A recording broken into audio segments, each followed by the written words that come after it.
Hejsa, og vi har fundet en ny server. Ja, Marius han kendte en server, tror jeg han gjorde. Så han skrev, Jeg kendte den ikke, jeg fandt den bare inde på YouTube. nu har han skrevet en server til mig, og så har vi ikke helt prøvet den. Vi ved ikke, hvordan den er. Vi kan lige Jeg gik herinde i det lille rum. Når det Det lille rum er enchantment. Nå, nu kender jeg godt sådan nogle server her. Ja, jeg ved godt, hvad det er for en slags server. Hvad er det for en slags server? Så var der kun er inde i det her rum, men inde i det her rum kan du både mine, fælde træ og alt det der. Okay, hvad synes du, vi skal? Ender chest. Hvad har vi i ender chesten? Ingenting. Enchanting area. Ja. Donation info. On mines, så står det Jeg gider ikke at donere. Protect the donator mines. Jeg gider ikke at donere til den her server. Black Jeg market. gider ikke at læse donation info. Det black market, oh god. Kan jeg Black market. Det sorte marked. Sebastian, ved du godt, hvad det sorte marked er? Jeg er nede i det. Jamen, ved du godt, hvad det sorte marked er i virkeligheden? Nej. Steder, hvor man sælger ulovlige ting. Øj. Sejt. Cone on down. Det her er et hyggeligt sted. Der står come on down. Ja. Are all the stairs sold more often? Det lægger Kister! Det Jo, jeg kan ikke gå ind i deres kister. Det lægger lidt for mig lige nu. Jeg lægger også rimelig meget. Jeg ved, hvad vi gør. Kig ned i jorden. Se blok. Wow, jeg har fundet det sted, hvor man kan mine. Jeg har fundet jern. Sebastian, vent på mig. I have fight the iron. Du ved godt, du finder mega meget jern hernede, ikke? Det finder du ud af. Sebastian, hvor er du? Jeg kan se dit navn, men jeg kan ikke se dig. Så TP. Er der TPA herinde? Ja. Er der nærmest i alle server jo.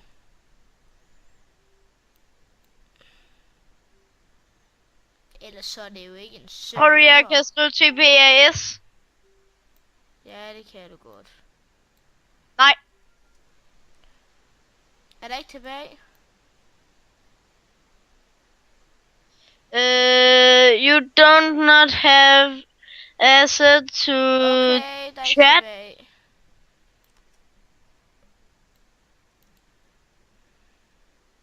TPS. Woo! Nej, det er heller ikke sådan.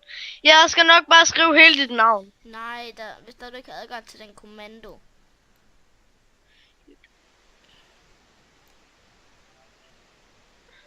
Ah, god.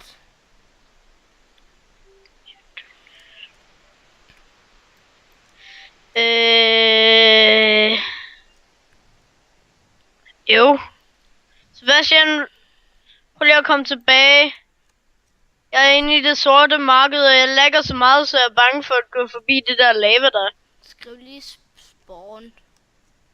Jeg går bare op i spawn. Skår du op i spawn? Nej, jeg kan gå derop. Jeg var henne i det sorte marked.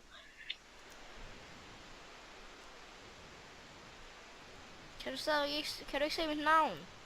Jeg er inde i spawn. Jeg har allerede 23 stykker jern. Jeg er inde i spawn. Okay. Oh my god, jeg udrydder bare alt hele det første lag. Okay, kom ind i spawn.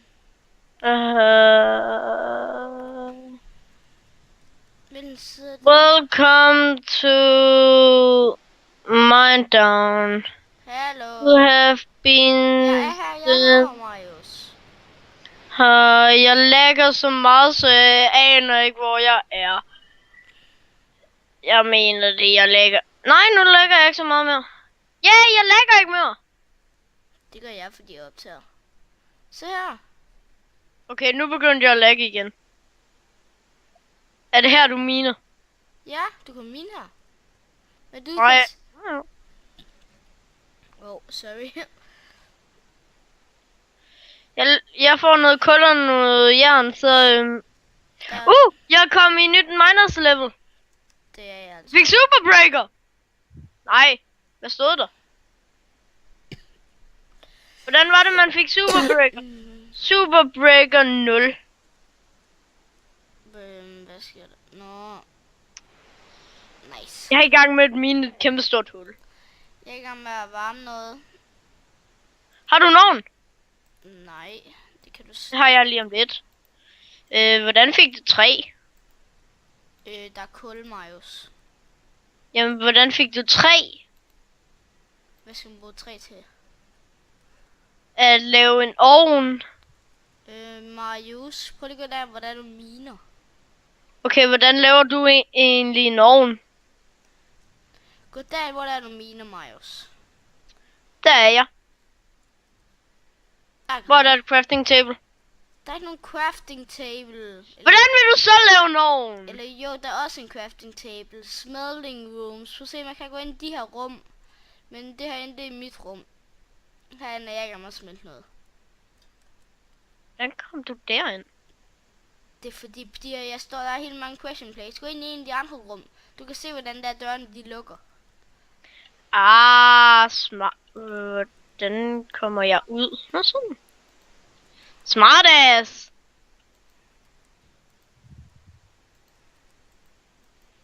This is fucking awesome. Sebastian, hvordan får du 3? Til hvad? At lave et sværd. Jeg har jern, Marius. Nå ja. Det er stadigvæk... Sebastian, lad være med at gå rundt på de pressure plates. Hvorfor? Det spammer. Jeg hader den lyd der er. Og jeg kan godt lide... Okay, Marius, du må altså ikke lige gå ind i mit smeltingrum. Jeg er lige i gang med at smelte noget jern, og det er mit. Jeg kigger lige, om man ikke kan finde et eller andet sted, man kan være wood. Hej mor. Tree farm, cellbook. Ja, træfarm og et eller andet. Marius, jeg har fundet 3. Okay, jeg kommer lige om lidt. Der er i hvert fald nok 3 her, kan jeg godt sige dig. Der. Marius. Hvad? Ikke for noget, men jeg er altså ikke døv. Hvad mener du? Jeg kan godt høre, hvad det var, du lige sagde. Hvad sagde jeg? Du sagde, jeg optager. Ja, min mor er lige kommet hjem.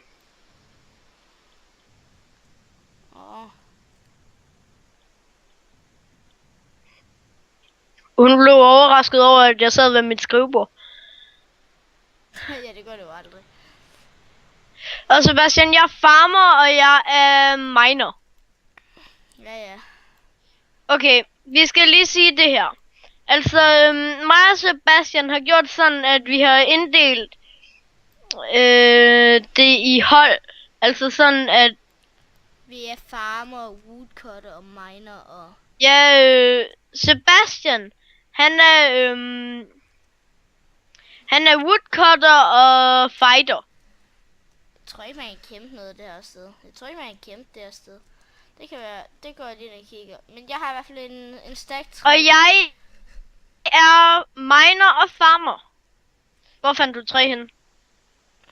Gå ind til der, hvor man kan smelte. Okay. Bare gå hen til mit rum. I go to the smelting room. Woo! I am with the smelting room. Så går man herind.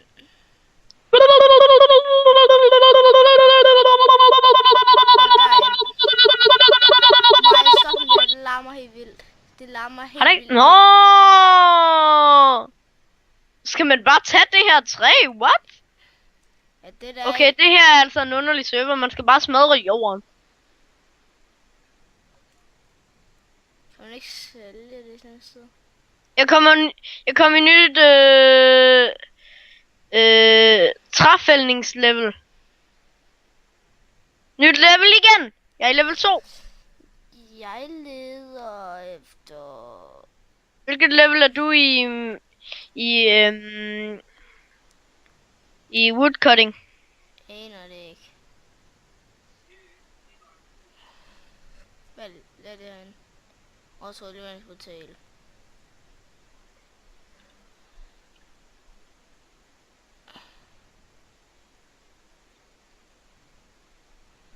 Jeg laver lige et sværd. Det der vil jeg have. Jeg skriver H-A-T, jeg aner ikke hvad det er. Hat.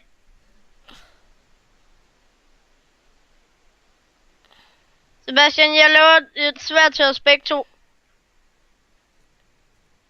Den her vil jeg have. For 20 af dem der. LOG. Så laver jeg en hoe til mig. BAL. Sådan. Okay, så kan jeg faktisk godt købe den jo. Sebastian, jeg har noget til dig. Hvad er det? Et sværd. Hvor er du? Jeg er her. Hvor er jeg her? Ja. Sebastian?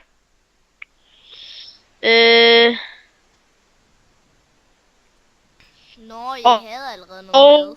Værsgo. Jeg har lavet et sværd til dig. Værsgo. Sådan der. Jeg har gemt mit sværd og min økse op i toppen af mit inventory. Så jeg ved, hvad jeg er. Sebastian, Hvad? hvorfor kan man gå hele vejen ned til Bedrock?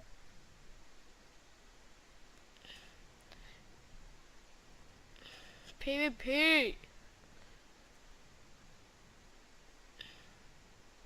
Jeg har fundet PvP. Nå.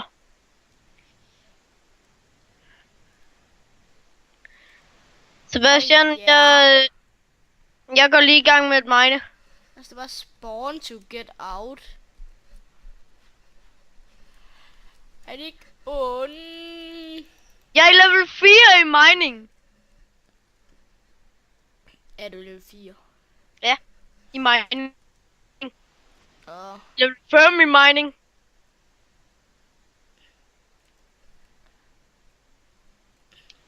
Jeg går ned et sted, hvor der er chance for at finde diamanter. God start. Oh yeah. Der er altså ikke noget sted, hvor der er chance for at finde diamanter. Jo, man kan gå hele vejen ned til Bedrock og mine. Ja, men det er ligesom, der kunne du kun finde jern og kul. Det ved du ikke. Jo, for jeg kender sådan nogle her server. Hvorfor? Nej, der er en, der har joinet serveren, Marius. Og hvad så? Og hvad så? Du går noget mærkeligt lige nu. Og hvad så? Jeg er i level 8 i mining. Jeg vil have boy rank. Jeg vil have rank B, eller hvad det hedder. Hvad vil du have? Rank B, tror jeg det hedder. Sådan der du kan komme ind et eller andet sted. Jeg er i level 8. Hvad er det herinde? Nej, jeg er i level 9 i mining. Oh god, det herinde er også PvP. Jeg er i level 10 i mining.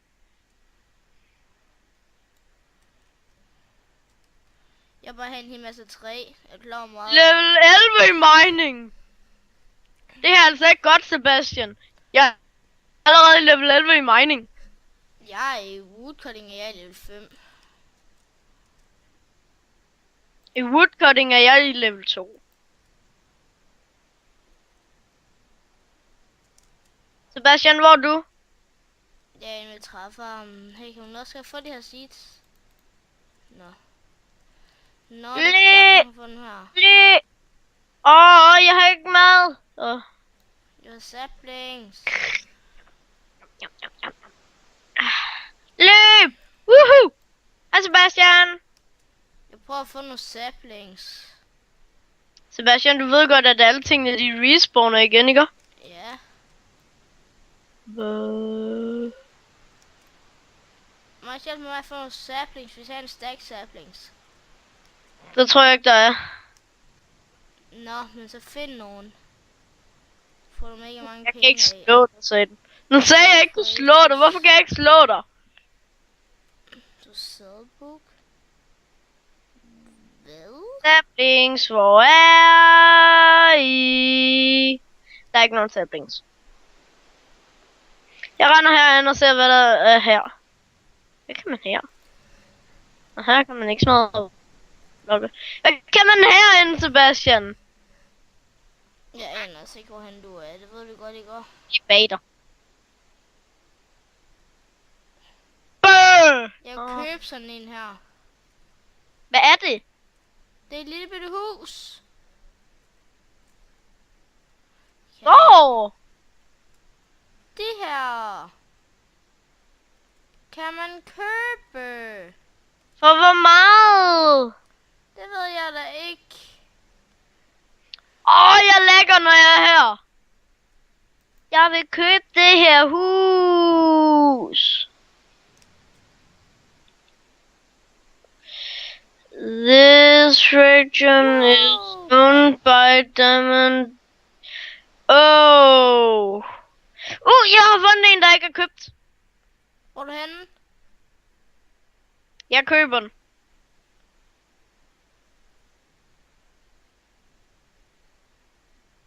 Var den ikke på den her selv? Jo.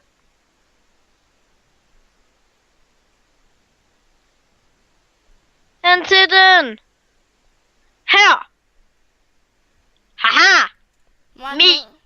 Ej, er det din?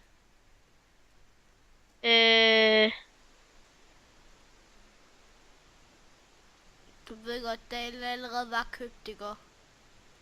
Den her. Sebastian, hvorfor står du 2 steder? Det gør jeg sgu da. Sebastian, det her er mit hus. Du kan, ved godt, du ikke kan sætte hus. Jeg aner ikke lige, hvordan verden vil få et hus. Jeg prøver at sætte en blok.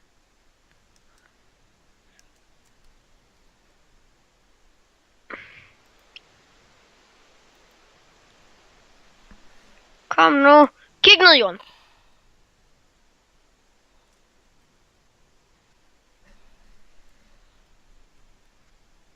Jeg lægger stadig. Nej, man kan sælge blokke her. Klaphet. Nej, det er ikke sådan, nærmest. Det er også sælge. Det er S-E-L-L.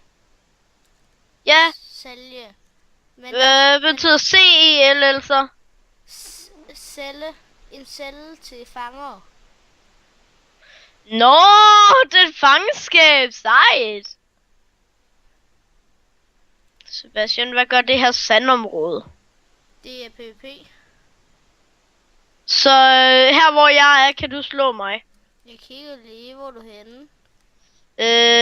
Når du er på vej hen til mine ting. Her, kan du slå mig? Nej, prøv. Ja! Sebastian, vent lidt. Du har lige spurgt mig om en fight. Hej. Så det stop, Marius. Jeg har ikke noget liv. Marius. Du spurgte mig om en fight, så sagde jeg ja. Det gjorde jeg jo ikke. Jeg skal nok give dig det. Hvorfor hedder vores armor død? Fuck, du har spist meget mad. Nå.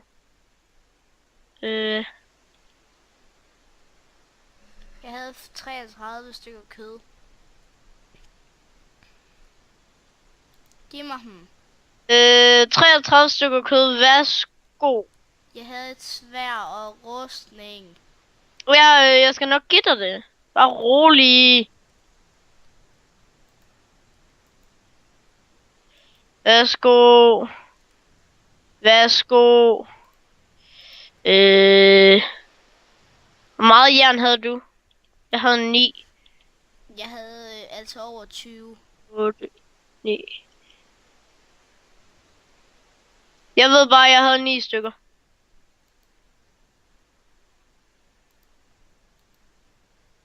Havde du noget cobblestone? Ja. Værsgo, jeg tror jeg har givet dig alle dine ting. Ej, Nej, jeg har ikke fået en pickaxe og en økse. Undskyld, værsgo. Var det ikke alle dine ting? Jeg havde da mere jern. Jeg havde 22 stykker jern. Jeg havde 9 stykker. Nej! 9 minus 4.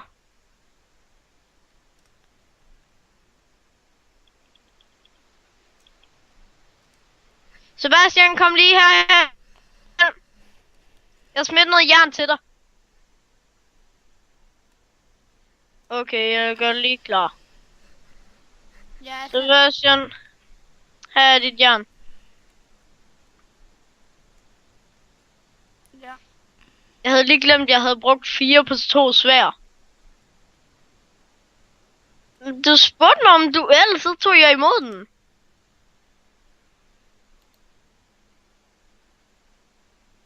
Så ved vi, at vi ikke skal slå hinanden, hvis vi ikke har lyst til at duellere.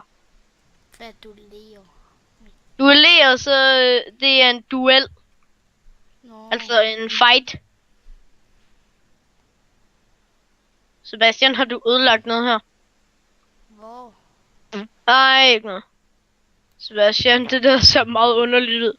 Her kan man købe noget. Du kan sælge det. Det er jo ligesom, det er sådan, når du får penge.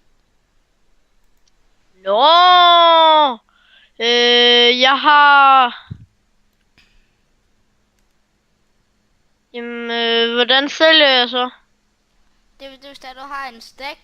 Det er 3, og så højre klikker du bare på det skilt. Nå, skal jeg have en hel stack? Ja. Det er ligesom derfor, jeg gerne vil have en stack saplings. Det får du ikke mange penge af. Og jeg vil gerne have 10.000 kroner. Det er mega godt. Jeg får bare lige en masse penge. Sådan der, nu er jeg level 3 i woodcutting. Kun level 3. Ja. Jeg er jo også... Nu er jeg i level 4, jeg er jo også miner og farmer, altså. Hvad havde du troet om mig? Men så kan du få penge for mine. Nå ja, lige om lidt, så har jeg faktisk... har jeg Superbreaker i mining. Du kan også få penge for mine jo. Sådan der, jeg sælger lige en stack 3. Jeg har over 2 stacks 3. Jeg ved ikke helt, hvor meget jeg har. Selv. Sådan der. Det har jeg lige solgt. Jeg fik lige 30 kroner. Jeg kan lige ind og se, hvor meget cobblestone giver.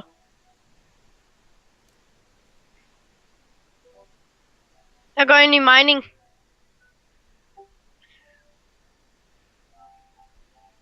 Nej,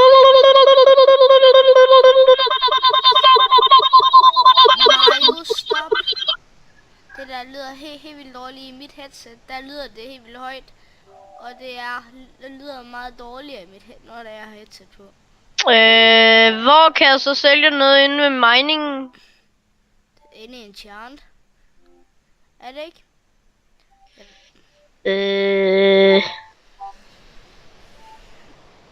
Der kan jeg købe en pickaxe for 100 kroner og en diamant pickaxe og købe ingenting for 75 kroner. Sebastian, prøv lige at sælge en stack saplings. Så kan du købe et eller andet usynligt. Det er ikke usynligt, bare fordi at de ikke har taget blokken og lagt den derind. Cobblestone. Kan man sælge cobblestone? Ja, for 15 kroner. Men desuden har jeg helt vildt meget af det, så nu har jeg 15 plus 15, det giver 30, plus 30, det giver 60. Jeg har 60 kroner nu. Hvor mange penge har du? Jeg ved jeg ikke, jeg kigger lige, når det jeg lige har... Hvor meget giver kul egentlig? Iron ore, det kan man sælge. Du kan også sælge jern. Ja, jeg skal have en masse iron. Kul ore. Jeg mener lige en masse jern. Jeg vil også gerne mine. Har du set, hvor meget man får for jern? Ja.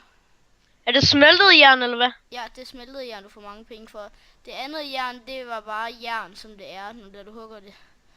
Du kan også få, det du faktisk får allermest af, det er kul ore. Du kan få kul ore på en eller anden måde. Ja, det er, hvis man crafter det. Nej. Det jo, man kan også craft kul. Man kan godt craft kul ore. På en eller anden underlig måde. Jeg prøver lige at se, om jeg ved, hvordan det er, man gør. Nej, det gør jeg ikke. Du troede bare, det var 4, ikke? Hvad er der egentlig på den der? Unbreaking og efficiency. Hvad er det nu unbreaking er? Udlæggelig. Så den kan ikke gå i stykker. Og efficiency? Effektivitet. Jeg har nemlig min på dansk. Men hvad betyder efficiency? Hej Sebastian.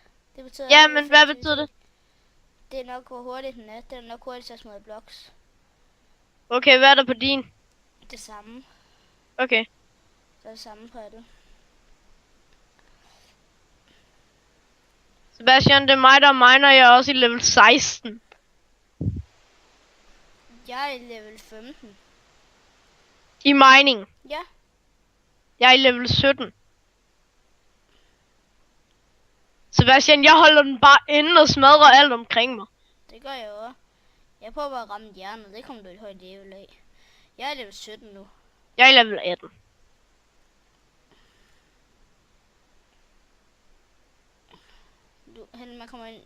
Du kommer næsten i en nyt level, hver gang du smadrer en diamant. Nu er jeg i level 19. Nu er jeg level 18.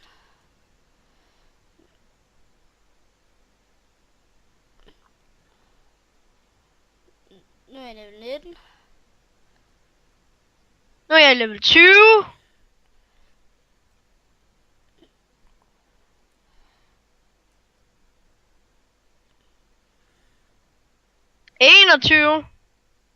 Jeg er level 20. Okay, jeg prøver at finde vej ud af det her hul. Jeg prøver bare mine. Jeg prøver at finde vej ud af det her hul.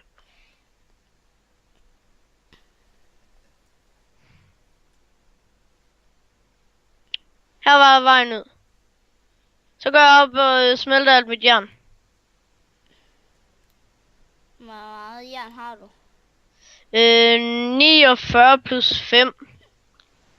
Det er ikke nok, vel? Du skal have en stack.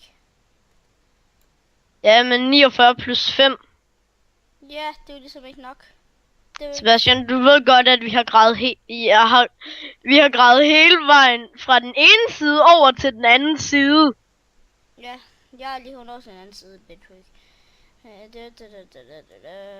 Jeg går ind i dit smelterum. Ja, der er heller ikke. Jeg har jo taget alle tingene ud. Jeg er 25 mining. Sebastian, det er mig, der miner. Og hvad så? Ikke i den her server. Så der må man klare sig selv. For det er en mærkelig server. Skal vi egentlig også snart tage at stoppe videoen? Har vi ikke optaget sådan rimelig længe? Det ved jeg ikke, Sebastian. Rum nummer 2, det er efter dit rum, det er mit rum. Ja. Og jeg er i gang med noget derinde. Jeg tror, at vi stopper videoen her, gør vi ikke? Jo, jeg laver en masse ting. Ja. Så jeg tror, vi skal slutte af på en god måde, Marius. Ja. Hvordan?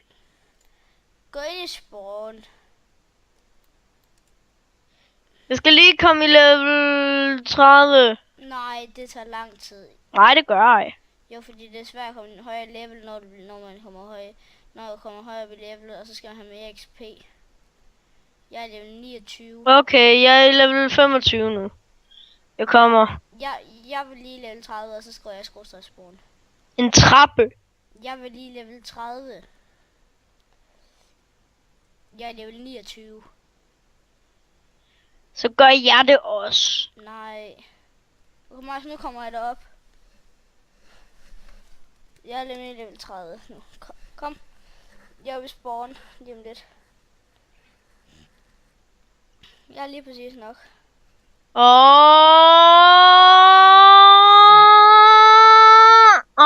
slå 7 spawn.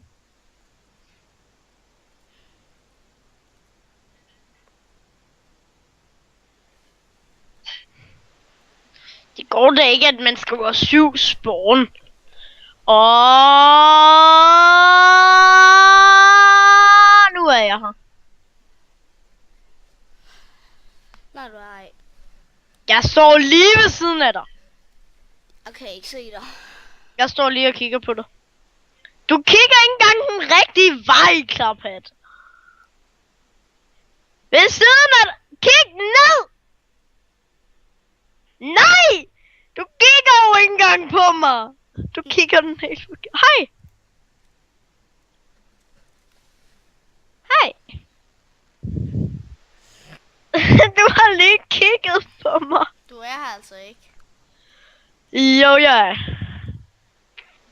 Nej. Hvorfor kan jeg så gøre det her? Prøv at kigge ned i chat. You are in a no PvP area. Ja, men det står kun med dig, fordi det er dig, der prøver at slå mig. Prøv at slå hen mod obsidian-blokken. Hvorhen er der obsidian? Lige der, hvor man spawner. Lige ved den er spawn! Nå, nu kan jeg se dig. Det er bedrock, det der. Nu kan jeg se dig. Ja. Okay, Nå. hvis jeg kigger op mod det der, hvor jeg kigger på. Jeg står med. Farvel!